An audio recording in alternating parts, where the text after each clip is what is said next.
Since I'm going to talk about Padlet, so I thought the best way probably is to use Padlet to talk about Padlet.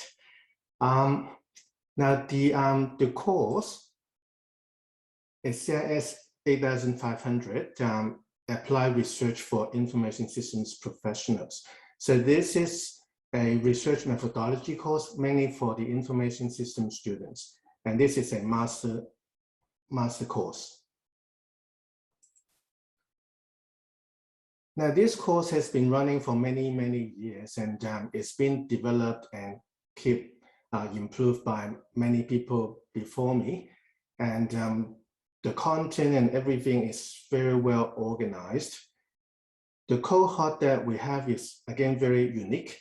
And most of the students are actually onshore overseas students from India, and that is the main market. And what we found out was there's basically no engagement, there's no interaction.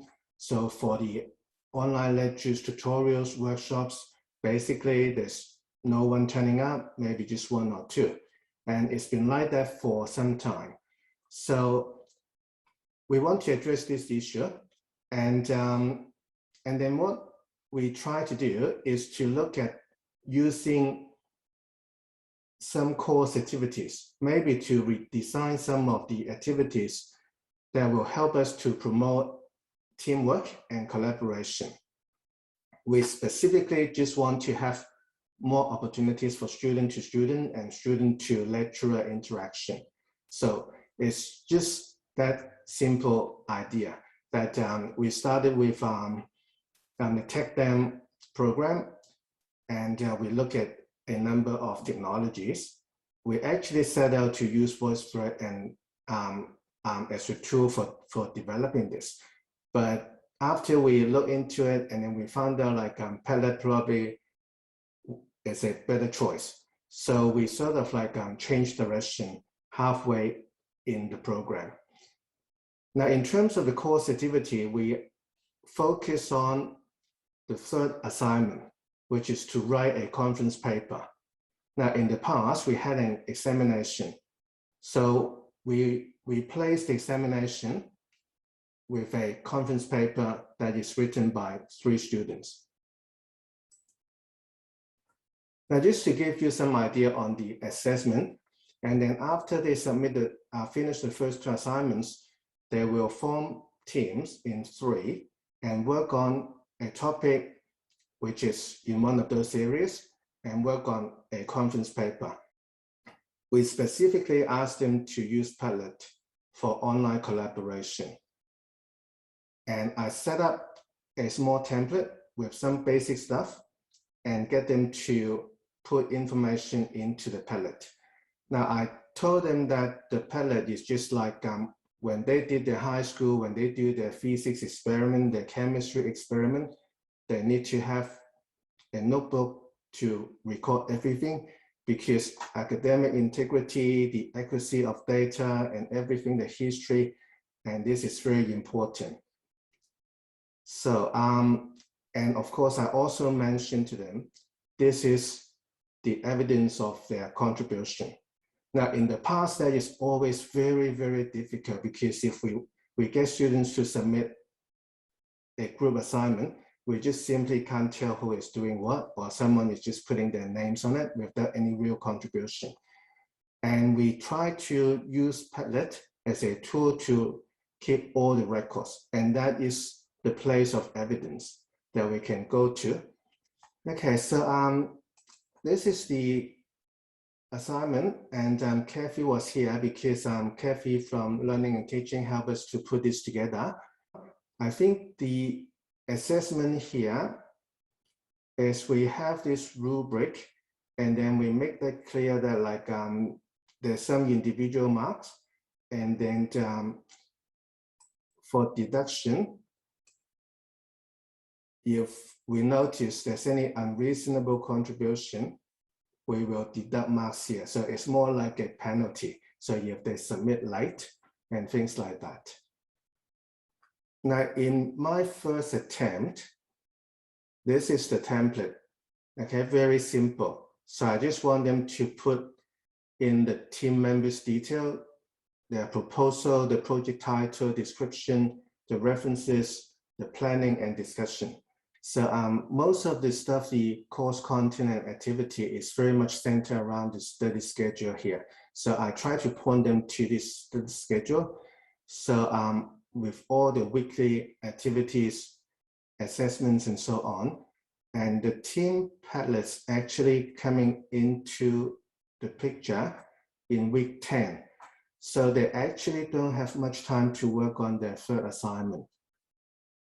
And when they click on the team Padlets, so this is where they will reach their Padlet from here. But I'm going to show you one of the outcome, like this one here.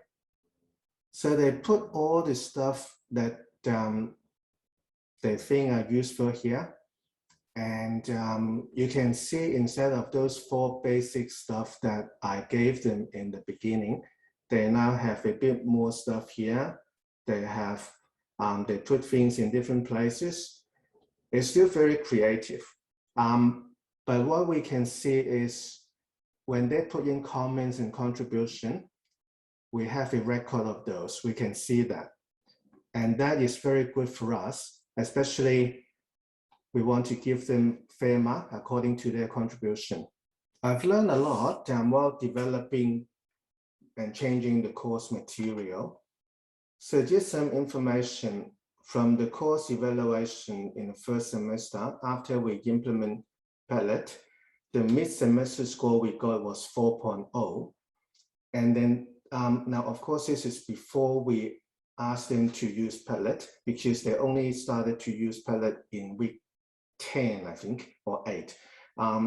The end semester score has increased to 4.4. So I think that is a very good indication that some students are happier. I think especially those who actually put in contribution, those who take their work more seriously, I think they found they would feel a bit more, oh, there's justice in here. Like it's not like they do all the work, but then all other people are taking advantage of it. So moving forward, like I definitely will continue to use that for CIS 500. And I've learned a lot by looking at what the students came up with.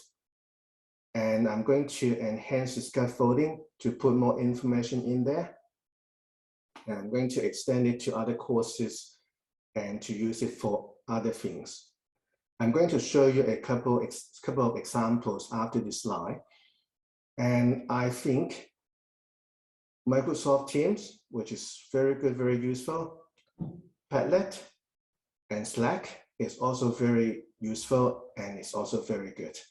I don't tend to, well, initially I was putting verses here, but then I thought, no, I think like they will both survive. I can see there are people using both, like myself. And I use Teams and also Padlet and Slack when I work with my students, my PhD students, and it's pretty much like half and half. So I think in the foreseeable future, both will be very popular. So this is the next template that I've done. So from that 4 basic stuff, and for second semester, I'm putting a lot more information here. So the first column is the project information, the actual conference here. I just put the title here and I want them to actually go there at the link, at the URL in here. And I get them to put in information like team members, project details, if they need to use library and so on. If they need to search database, and here are all the databases they can go to directly via our library. The project plan, a little bit of project planning stuff, the RACI framework. And I try to encourage them to do more discussions. So like anything, who's doing what, by when, what the paper is about, things like that. So I also tell them that this is not a rigid framework. So I'm just proposing this as examples, and I want to give them the freedom. So this is just some ideas that can help them to start their online collaboration. I'm also doing this just for myself. This is for my PhD supervision, because they have different needs. And usually things like research methodology, how do they do literature review? Are they doing a systematic literature review or systematic mapping or meta-analysis? So I try to keep all the good stuff, good paper that I use myself.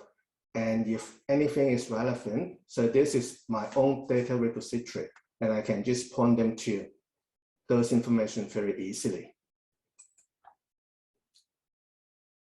I can also use that for program management.